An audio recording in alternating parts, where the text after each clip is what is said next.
Você já percebeu como algumas pessoas parecem incomodadas quando descobrem que você está bem?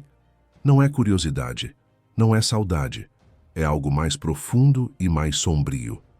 Quando alguém te machuca, ela cria uma narrativa onde você precisa ficar quebrado para que ela continue em paz consigo mesma. No momento em que você segue em frente, algo dentro dela entra em colapso. Se você já sentiu esse olhar atravessado, essa tentativa silenciosa de te puxar de volta, fique aqui até o final. Se inscreve agora e comenta de onde você está assistindo, porque o que você vai entender hoje muda a forma como você se protege emocionalmente. Quem te machucou não suporta te ver em paz, porque a sua paz expõe a mentira que ela contou para si mesma. Para machucar alguém, a mente cria justificativas. Ela precisa acreditar que você merecia, que exagerou, que era fraco, que dependia, que não sobreviveria sem ela. Essa história sustenta o ego, sustenta a culpa abafada.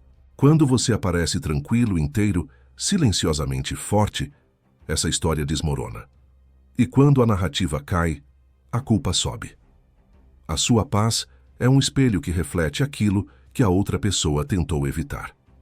Responsabilidade emocional, autocrítica, reconhecimento do dano causado. Ver você bem sem pedir explicações, sem cobrar, sem se arrastar, obriga o outro a encarar uma verdade incômoda. Você não precisava ter sido ferido para aprender. Você não precisava ter sido quebrado para evoluir. E isso destrói a fantasia de superioridade que ela criou. Existe um mecanismo psicológico muito claro aqui. Quem machuca espera consequências emocionais no outro. Espera ressentimento, dependência, caos. Isso valida o próprio poder. Quando você escolhe a paz, você retira essa validação. Você deixa de ser prova de que o dano foi relevante. E isso fere o ego mais do que qualquer confronto. Porque agora, além de ter errado, a pessoa não ganhou nada em troca. O silêncio da sua recuperação é ensurdecedor. Não há discussão, não há vingança, não há pedido de desculpas forçado, apenas ausência de reação. Isso tira do outro a chance de se redimir sem mudar. Tira a chance de ser perdoado sem merecer. E, principalmente, tira a chance de continuar ocupando espaço dentro de você. Para quem te feriu, isso é intolerável. Por isso surgem tentativas sutis de reaproximação, mensagens ambíguas, lembranças jogadas ao acaso, comentários disfarçados de preocupação. Não é cuidado, é controle tentando se restabelecer. A sua paz cria uma distância que o outro não consegue atravessar.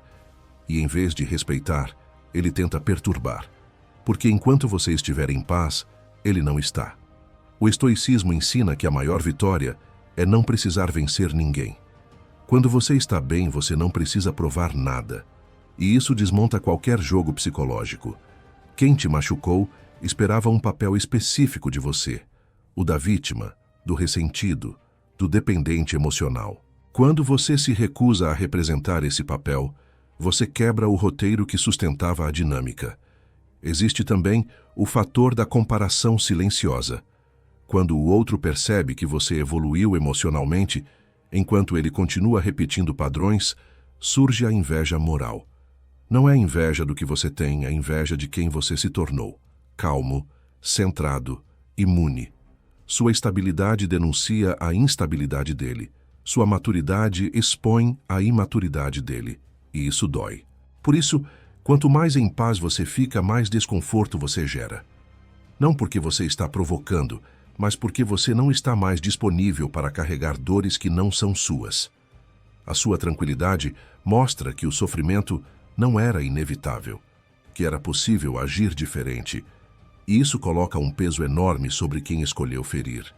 Quem machuca e não suporta te ver bem, revela algo simples. Ela ainda está presa ao passado que você já superou. Enquanto você caminha, ela permanece olhando para trás. Enquanto você se reorganiza, ela se desorganiza internamente, e a sua paz se torna um lembrete constante de que ela ficou para trás. E é exatamente por isso que você não deve esconder sua paz. Não para provocar, mas para proteger. Porque quando alguém se incomoda com o seu equilíbrio, essa pessoa está te dizendo, sem palavras, que nunca mereceu acesso à sua vida. Existe um ponto em que a sua paz deixa de ser apenas um estado interno e se transforma em uma fronteira, uma linha invisível que separa quem pode se aproximar de quem não tem mais acesso. E é nesse ponto que quem te machucou começa a perder espaço. Não porque você expulsou, mas porque você não abriu mais a porta. A ausência de reação, a falta de necessidade de explicação, o silêncio firme, tudo isso comunica algo muito claro.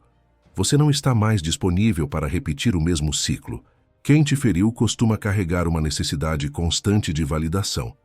Precisa acreditar que ainda tem impacto, que ainda consegue te afetar. Quando percebe que não consegue mais provocar emoção, ela entra em conflito interno. Porque se você está bem, significa que o controle acabou. E perder controle sobre alguém que já esteve sob influência é uma das maiores frustrações do ego humano. A sua paz também desmonta a narrativa de vítima que muitas pessoas constroem para justificar o próprio comportamento. Enquanto você sofre, o outro pode dizer que a relação foi complicada, que ambos erraram, que nada foi tão grave. Quando você se levanta e segue em frente sem rancor, essa narrativa perde força. Agora fica evidente que houve dano e que você escolheu não carregar aquilo. Isso expõe a diferença de caráter sem que você diga uma palavra. Existe algo profundamente perturbador para quem machucou. Perceber que você aprendeu, amadureceu e se fortaleceu justamente depois do afastamento. Não porque o sofrimento foi necessário, mas porque a distância foi libertadora. Isso coloca a pessoa diante de uma verdade difícil de aceitar. Talvez ela fosse o peso, talvez ela fosse o atraso, e ninguém gosta de encarar essa possibilidade. Por isso, a tentativa de reentrada muitas vezes vem disfarçada de nostalgia, de saudade seletiva, de lembranças boas isoladas do contexto real. É uma forma de suavizar o passado para recuperar espaço no presente. Mas a sua paz te dá clareza. Você não discute mais versões, não revisita feridas, não negocia limites. Você observa e escolhe não voltar. O silêncio nesse estágio não é fuga, é soberania. Você não precisa explicar por que não responde. Não precisa justificar por que não quer proximidade. Sua tranquilidade já responde tudo. E essa resposta, por não ser verbal, não pode ser contestada. Não gera debate. Não abre brecha.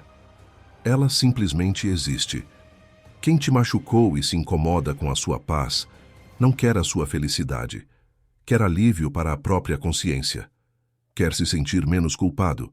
Quer provar que ainda importa. Mas a paz verdadeira não negocia com quem causou o caos. Ela se mantém distante, protege, observa e segue. O estoico entende que não é o evento que define você, mas a resposta que você escolhe dar a ele. Quando você escolhe a paz, você encerra o ciclo sem precisar de encerramento externo. Você não precisa que o outro reconheça, peça desculpas ou mude. Você muda, e isso basta. No fim, a sua paz não é provocação, é consequência.